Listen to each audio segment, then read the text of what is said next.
Hello again, everyone. Thanks again for being here today. So we're moving on to our interview, and I'm really, really pleased today to welcome Charlotte Nichols. So thank you, Charlotte, for being here. Thank you for having me. Yes. We were just reflecting on a chat that we had a few years ago. I was starting off my business and really interested to have different feedbacks, particularly around motherhood. I remember our conversation. And we were connected through a friend of mine who suggested I had a chat with you. So I'm sure more will come up around that theme. Absolutely, all the challenges of motherhood and running a business. Yeah, very important around mindset and how you take care of yourself and how you overcome these. Yes. You navigate those challenges, don't you? But first, we'd love to hear more about you, Charlotte. What would you like to say to introduce yourself? So hello everyone, thank you for coming. So I've been running my PR and marketing business now. We're into our 16th year. So I set it up when I was 25, back when I thought I knew everything, and it's like the more time I spend alive, the more I realise there's more and more to learn. So we do everything from press releases, digital and traditional, social media, content marketing, video, podcasting, all with the aim of amplifying your voice. And we do that through telling stories. It's quite simple really, but it's the stories that spark that emotion. It's the emotion that compels people to take action. And we always say that it's not just about raising awareness of businesses brands. It's about building that trust and credibility, because that's what's going to separate you from your other competitors. Yeah. So, and I also run 2 podcasts, personal, which is where people tell me their personal stories, and the rule is we don't talk about business. They don't promote what they do. Yeah. But in actual fact, it makes people more keen to work with them because they buy into them as a person. Yeah. They see their vulnerability, and again, that's really important in PR. But also, again, it might be something that we come on to, suffered miscarriages along my kind of motherhood journey, and when I was going through them, I had to kind of cancel some business events or cancel some meetings, and it was like, oh goodness, like what do I say? It was kind of almost easier to say, oh, I've got a cold or something like that. I just think, well, that's not honest, that doesn't sit well with me. But it didn't seem acceptable to say, oh, I'm sorry, I'm having a miscarriage, I can't come in. But then I just thought, well, I'm going to say it. And actually, people received it well. They actually opened up. A guy was like, oh, I'm going through that with my wife at the minute. And it made me realise that we all face so much in our personal lives. And yes, you don't want to drag everything into work with you. But it's so important to discuss what you're going through in the background. And I want to remove the stigma, remove the shame about things we face in our personal lives in the business world. Because it affects business, whether you like it or not. And we all try and think, well, it won't, I'll try and keep this on. But if we can all be honest about how we're feeling. So that's the reason for the personal podcast. And the Pocket Size PR podcast is a relatively new one where people talk about their experiences with PR and marketing, helping to grow their business in different various sectors. So yeah, I do a little bit of podcasting as well. Yeah, that's amazing. I really love that. I think it's so valuable to come on and just say, there's nothing that we can't talk about, and you talk a lot about liberating the voice and making sure everyone's voice is welcome. And it's even like within that voice, making sure that we are not limiting ourselves to what we want to share. And this is one of the ideas behind also the idea of this networking, is how can we build vulnerability to the table? How can we build more authentic relationship? And I love how you model that with the interviews, but also with sharing your own story openly. Yes, and coming in here today as well, there's been further developments in my personal life, because everyone has so many challenges that they're facing, and you do think, well, how vulnerable should I be today? And it's not for everyone, and I'm not saying that everyone has to be so open, because it doesn't help some people. But all I want to do is that if it does help people, for them to be able to share their story, because I do believe that as a business tool, it helps people buy into you more and makes people more willing to work with you, or at least understand you. And I think that's important, certainly in PR, in our line of work and what we do. But I'm not saying everyone has to share their personal story at all, but I think if it feels right, if that's true to you, and you want to, the fear of being judged or the fear of shame around the topic you want to discuss shouldn't hold you back. Exactly. And there's such a contrast with the thing that comes to mind is LinkedIn, right? We'll go onto LinkedIn, and of course it's going to be more on the positive side of things. We're trying to show the bright side, we're trying to show all the positive, all the wins, which is wonderful, but as a consequence, someone looking at it will have really a hit of doubt, a hit of, oh gosh, everybody else is doing so great. And also, more and more, I don't know if that's your experience, but it's definitely mine, is it really real? You know, like what's the real thing behind the scene? And then we lose that sort of trust. So with a good amount of vulnerability, I believe as well we're showing, okay, I'm not just like, it's not only for show, I'm really there, it's really my values when I tell you that I put that heart and soul into my work, product or service, I really mean it. I agree, and I think it's almost, for me, again, personally, it's an element of responsibility for future generations.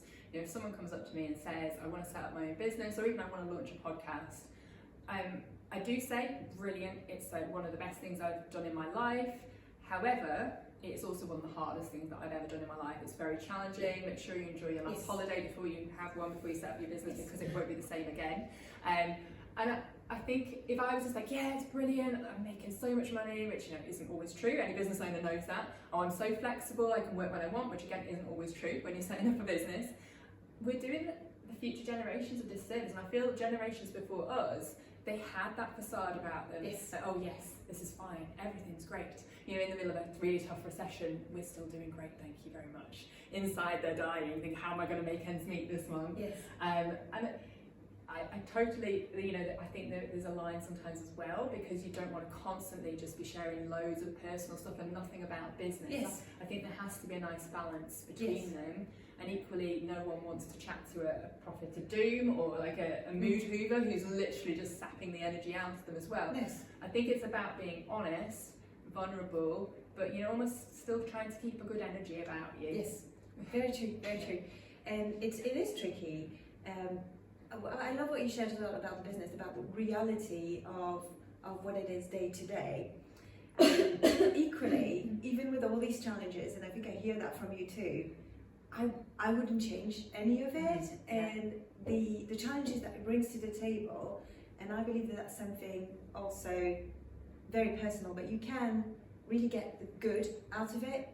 Learn from those challenges, build the resilience that you need to build. Ask yourself those questions that are really, really important about, you know, I've been through this, why is this such a bother for me, and how do I transform that into something beautiful? I do agree, and resilience was a key word that I've written down. I think absolutely, you either need to have it initially or you certainly develop it. A lot of the most resilient people I know are business owners, because otherwise you wouldn't do it. You get knocked down all the time, and you have to keep getting back up, and you have to have that drive, that belief in your purpose as well, that it's all worth it in the end. And then comfort zones, you know, nothing pushes your comfort zone like the relentless toll of running a business. But as I know we'll talk about this, there's a coach that I've worked with in the past who says that there's no growth in your comfort zone, just like there's no comfort in the growth zone.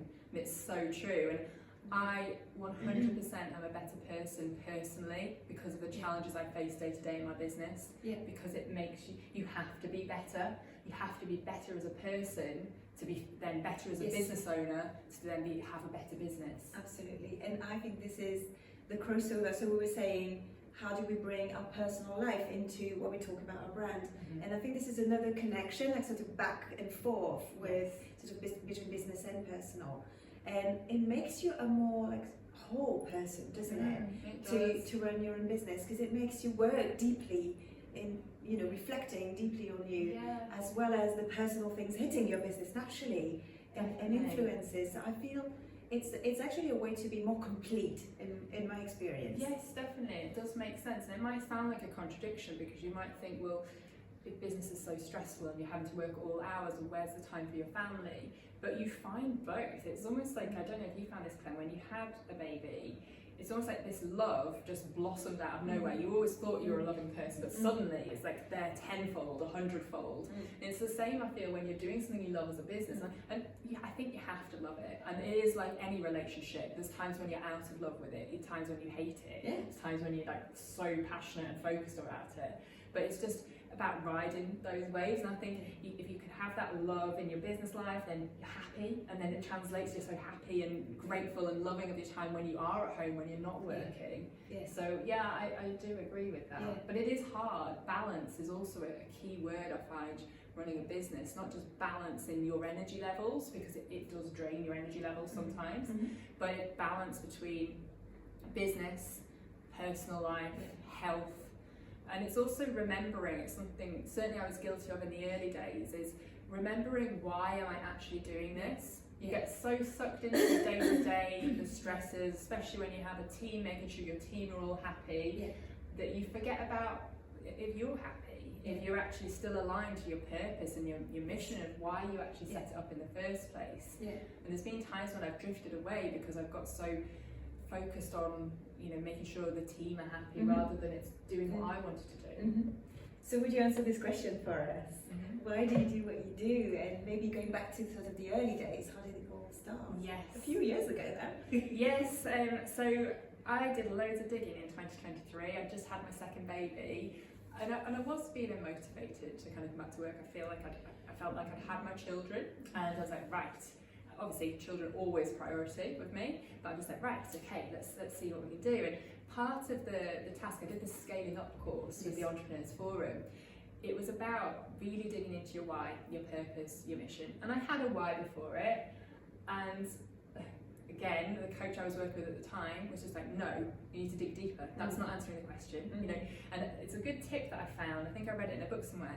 Whenever you're doing something and you're trying to figure out why, or say for example you're running a business but you're just kind of on autopilot and your subconscious knows why you're doing it, but perhaps you consciously don't, ask yourself why 5 times.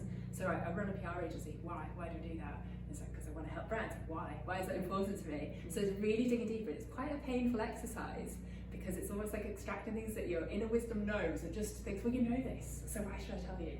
And articulating that. So essentially, I figure out that this is what I believe is my why. So I was so shy growing up. I was just painfully shy. Even when I set up my business, and actually it was in this room, I'm pretty sure it's in this room, or maybe the one around there, but I put on a business event because I was determined that my shyness wouldn't beat me. But I remember standing there, literally shaking, holding a microphone, introducing people to this networking event, and I just knew I was coming across terribly. And someone said to me afterwards, "You were really nervous there, weren't you?" And I was like, yes. I was hoping it wasn't that visible. But just like being shy as a teenager, as someone starting out in business, but having this unbelievable kind of passion and desire to do what I'm doing now, it was just holding me back. So I was like, right, I've got to kind of overcome this. I always knew things I wanted to say, but just, and I don't know if you can relate, but just not being able to get the words out.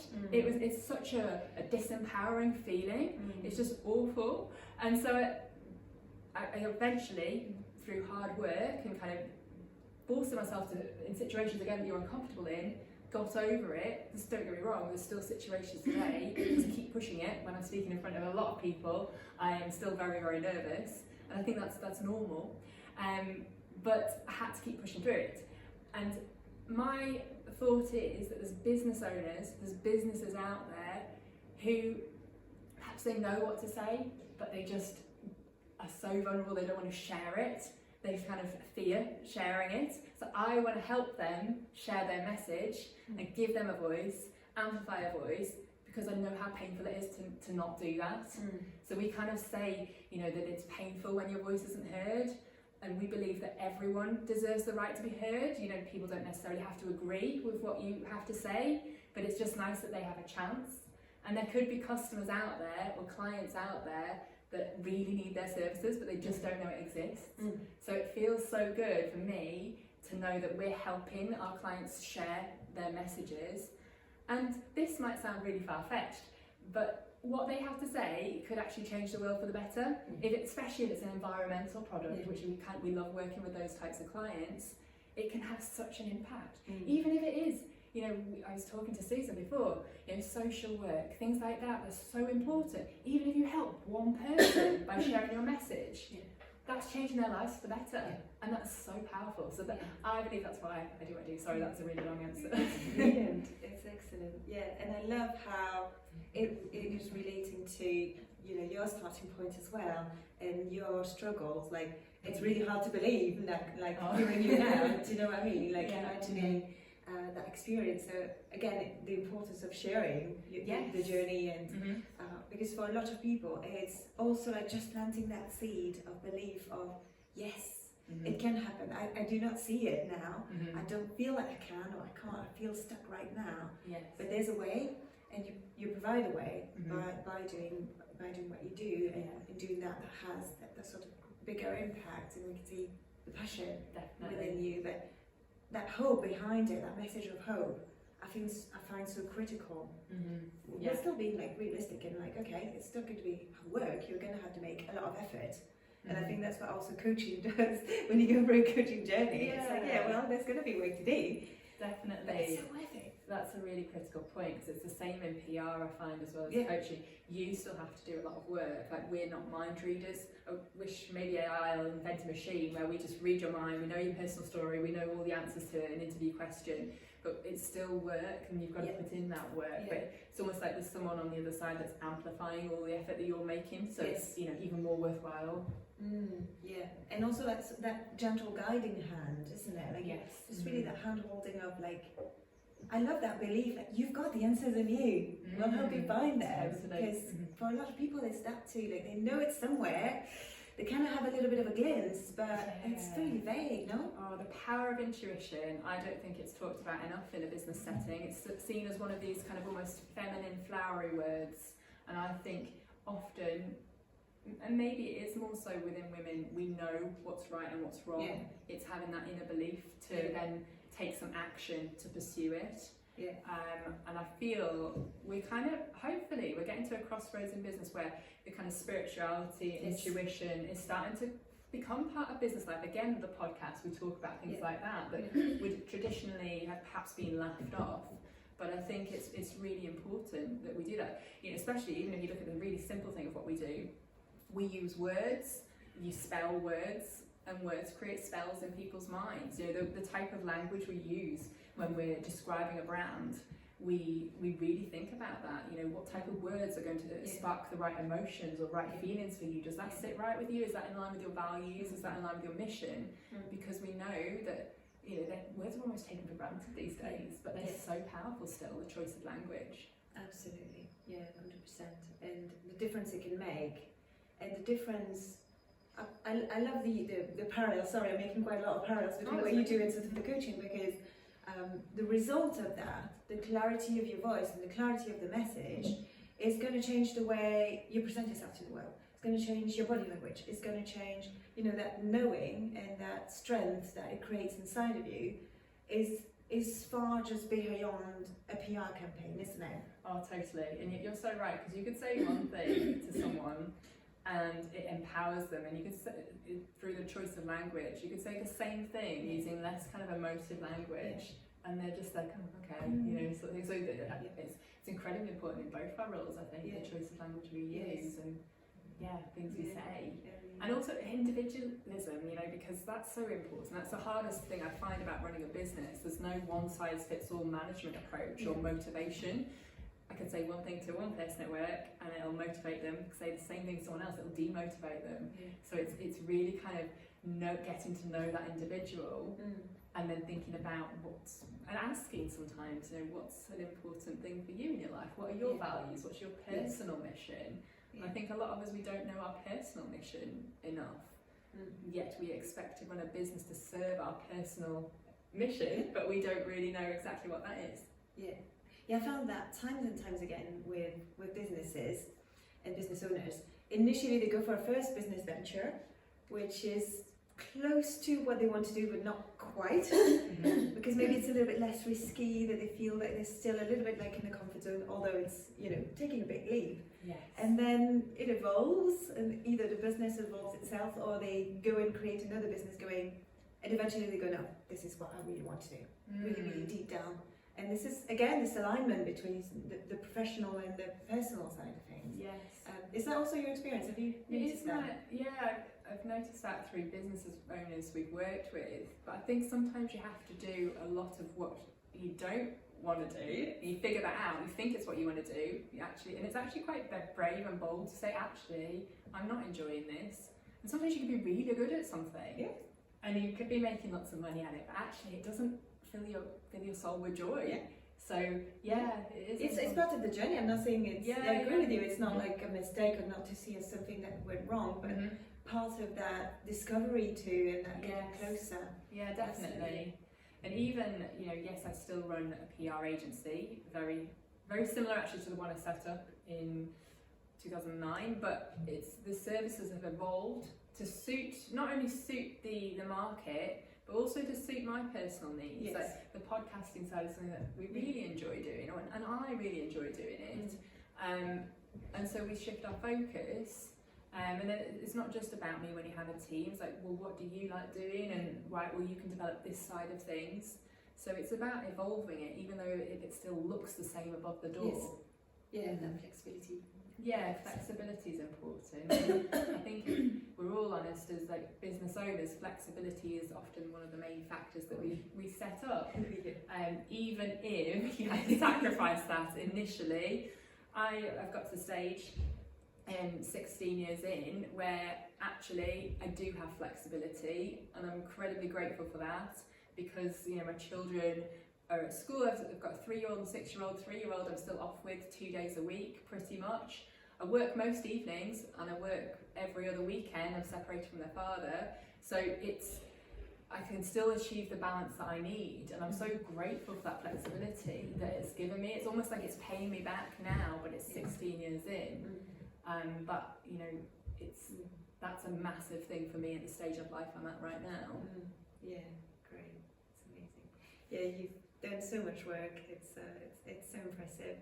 I'd love to hear more about also like mindset breakthroughs that you've experienced. If there's anything particularly notable that you'd like to share. I mean, I don't know about everyone else, but I have a mindset breakthrough nearly every year. There's something different that seems to suddenly hit me. And I think, again, that's life. It's life in this fast-paced world that we live in now. There's so much going on at such a fast pace that it leads for more challenges when they arise. So I had a really tough time bringing children into the world, had infertility, went through lots of miscarriages, IVF. That massively, affects your mindset, because I found that especially tough in business, because we're all told in business we need to plan. How can you plan things? People say, can you speak at this event? And I was like, well, I'm pregnant right now. I might not be pregnant in another 6 months, so I should say yes. But then what if I am and I have the baby? So it plays havoc with a woman's mind, in terms of, even if I did end up speaking kind of at an event 2 weeks after I'd had a baby. And I think a part of my mindset then was, I have to prove that I am still worthy of running a business. I'm still worthy as a woman, as a mother, I can still do it. And really, I shouldn't have had to feel like that. And last year, divorced, had to move out of the family home. I don't see my children every day, which kills me, if I'm honest, still in the middle of all that. And it's just like, through the toughest, most awful situations, you discover a strength that you never thought that you had. And I'm still in the middle of it, it's kind of about 15 months, but I'm still in the middle of it. I couldn't speak about this time last year because I was just so cut up and emotionally broken. But again, it's that resilience. You have to keep going. So I had to keep going for my children, but you have to keep going for a team as well. You can't just say to them, sorry, I'm giving up, because they rely on you. Their mortgages are paid by their work that they do within the company. So that's been really tough. And mindset-wise, I've had to really embrace kind of acceptance. There was a lot of pity. There was a lot of, I've done nothing wrong here, yet I'm punished sort of feelings. And it's just like, well, that doesn't matter. Just you've got to accept it. You've got to let go. And just discovering that, and I always kind of knew this deep down, but we think we're in control, and we're not. No one's in control of their lives. To a certain extent we are, but you never know what's around the corner. There's a new saying I have now, which is control the input, surrender the output. you know, do everything you can in your power to try and get to what you want to achieve, but you've got to also accept that, you know, life's going to deal the cards, and it's also about how you react to things. So yeah, you can make all the plans in the world, but it's your mindset on how you react to things, how you respond, how you recover. I read a really good book, you might have read it, Sandbeam by Sheryl Sandberg. It was about her dealing with grief of losing a husband, but there was saying that there is no plan A anymore. You've got to accept plan B, make the most of it, and you know, that's really powerful in itself. It's just thinking, this is where I am, it's not where I wanted to be, but you know, I'm going to make the most of the situation. And very much, certainly over the last year, that mindset of commoditize your pain. You know, you go through a lot of pain in life in general, in various situations, and it can bring you down, or you can use it as fuel. You know, for a lot of last year, I felt like my world was on fire, and I said to myself, I can either let it burn my house down, or I can use it to keep warm and cook. And I chose to keep warm and cook, and I'm going to keep keeping warm and cooking. And it's also then about rebuilding my life, reshaping my identity, and kind of rising above it. That's kind of my agenda, mindset-wise, to rise. Beautiful. That's really great. I loved how, you know, of course you share something very recent, very still ongoing, which is, you know, realistic, obviously. And the message for me that brings to the table is that we all go through challenges. We all have ups and downs. We will all, even now to the day, until the day we die, we will have difficult challenges. Life will life us. Things will happen. Things that we don't want to happen, like you said, are out of our control. And I believe that what, you know, building your own business and living with your own business teaches you is how to navigate those big waves more and more. So be more prepared. Of course, you can never be prepared to the biggest tsunami that can hit you, and you shouldn't. But equally, those, you know, this manner of building your resilience gradually, because this happens, and in the Netherlands there's that and this, and you know, stuff. And it really is, I think, shining a different light, and also with that overall message of no matter what happens to you, there can still be more to life. There can still be a future. There can still be opportunities. Definitely. And it is, don't get me wrong, it's all easy to say when you're in it. People would say to me, oh, it just needs time, and you know, you're going to be so much better, and the words are they're still painful when you hear them in the moment. But again, you've got to look at the other side. So business has been incredibly tough as well, due to the economy over the past 2 years. So I felt like everything, thank goodness I have my health, my children's health, so I'm forever grateful for that. But everything else in my life crumbled.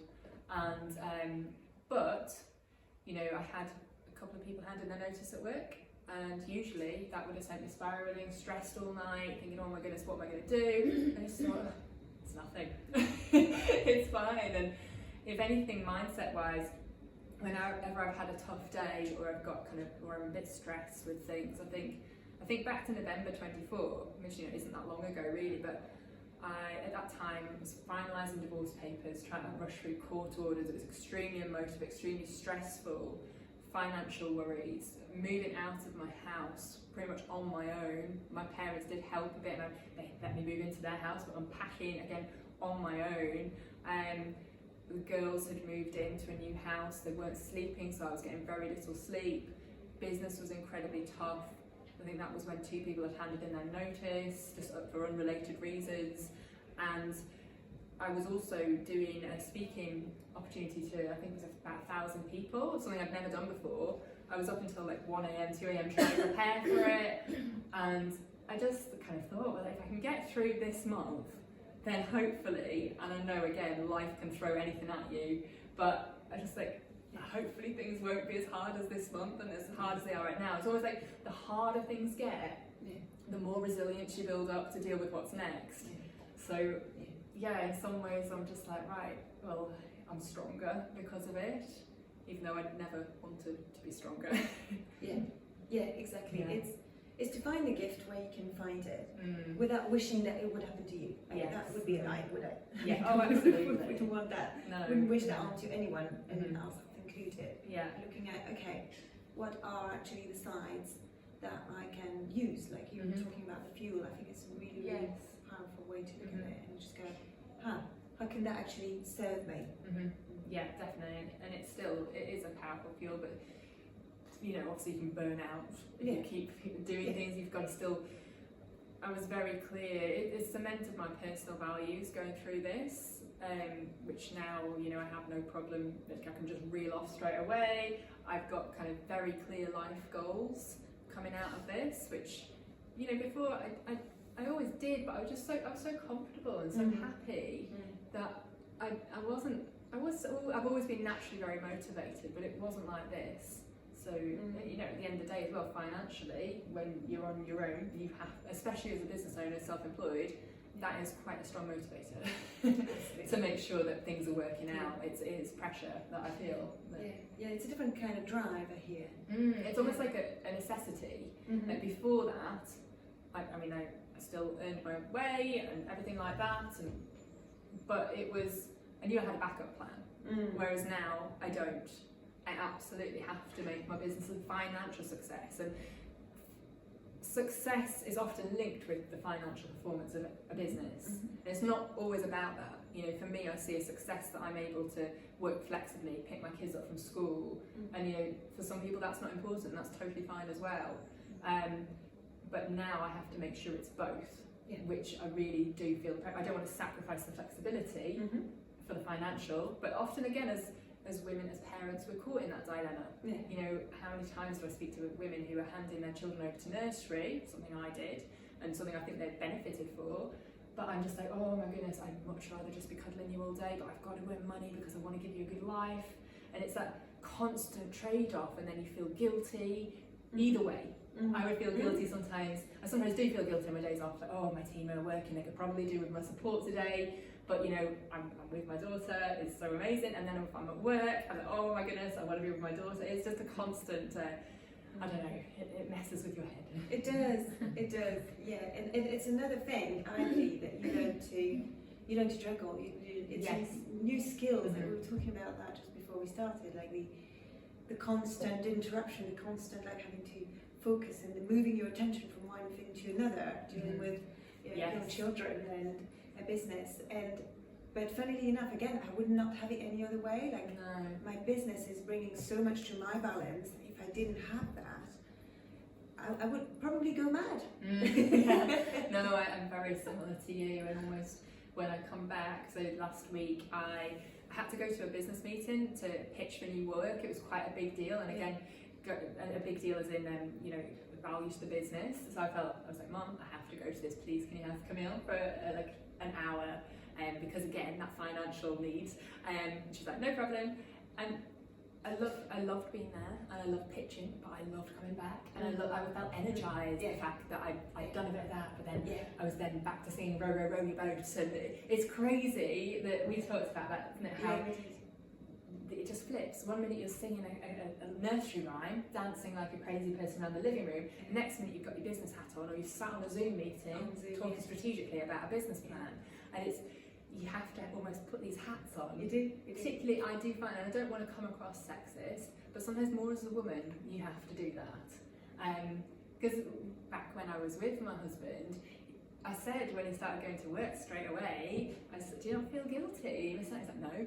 And I think we're just different sometimes. There might be men that do feel that they'd rather be with the children. But yeah, it's just different mindsets, which I do find fascinating. It is really interesting. Yeah. Would you like give a little piece of advice or something to help with that resilience that we talked about a lot today? That could be applicable, that can be used. Yeah, one thing that's really helped me resilience-wise is staying present. Literally in the early days of kind of last year when I discovered things, it sounds ridiculous, but it was painful to just be alive. Like, all the things you had to deal with go through your mind, and my thoughts were just racing constantly. And I discovered a book called The Power of Now by Eckhart Tolle. Maybe I've not said that right, but yeah, amazing book. I listened to it on audiobook like through the nights when I wasn't sleeping. I must have listened to it about 3 or 4 times last year, and it's all about staying present. And your mind torments you.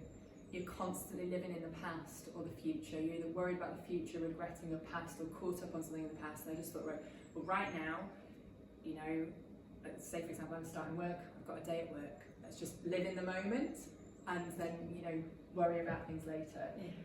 Journaling, I did a lot of. I think that's incredibly powerful. Almost, you kind of get to know your real self. Like, and you could think, well, I'm thinking it anyway, but there's something really powerful in putting it out on paper, whether it's writing it out, typing it out. But also it's nice to reflect on how far you've come sometimes down the line, and to see that actually that resilience come to life. It's almost demonstrating it.